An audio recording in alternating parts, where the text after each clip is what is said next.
Hello friend, আবার আজকে নতুন ভিডিও নিয়ে এসে গেছি। এই কাস্টমারের ফ্যানের প্রবলেম ছিল, ফ্যানটি খুব স্লো ঘুরছে। দেখতে পেলেন 230 ভোল্টেজ আছে। আমরা এই ক্যাপাসিটারটি চেঞ্জ করে নেবো। যেটি লাগিয়েছি সেটা 2.5, আর যেটা লাগানো ছিল সেটা 1.7। তো ক্যাপাসিটারটা আমরা চেঞ্জ করে দেখলাম ফ্যানের স্পিড বেড়ে গেছে, কিন্তু ফ্যান থেকে কিছু শব্দ আসছে। তার জন্য ফ্যানটি আমরা খুলে নিয়েছি এবং ফ্যানটি সব কিছুই খুলে নেবো। একদম খোলা যখন হয়েছে পুরোটাই চেক করে নেবো, একদম ভেতরে ব্লেডের সব কিছু চেক করে নেবো। এই ধরনের ইন্টারেস্টিং ভিডিও ভালো লেগে থাকলে আমাদের চ্যানেলটিকে অবশ্যই সাবস্ক্রাইব করবেন এবং পাশের বেল আইকনটি প্রেস করে দেবেন।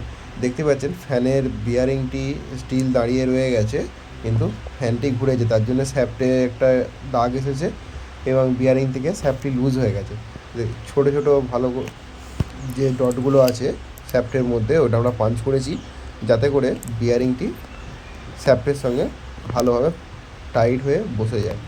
সেই জন্য আমরা পাঞ্চ করে দিয়েছি, আর এটা লুজ হওয়ার কারণে ফ্যানটি শব্দ হচ্ছিল। এবার আমরা পুরোপুরি ফ্যানটি ফিট করে নিচ্ছি। দেখতে পাচ্ছেন ফ্রি ঘুরছে,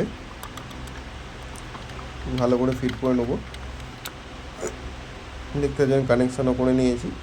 এবারে পুরোপুরিভাবে এবার চালিয়ে দেখে নেবো ফ্যানটি সঠিকভাবে ঘুরছে। কাস্টমার খুবই হ্যাপি। এই ভিডিওটি আজকে এই পর্যন্ত।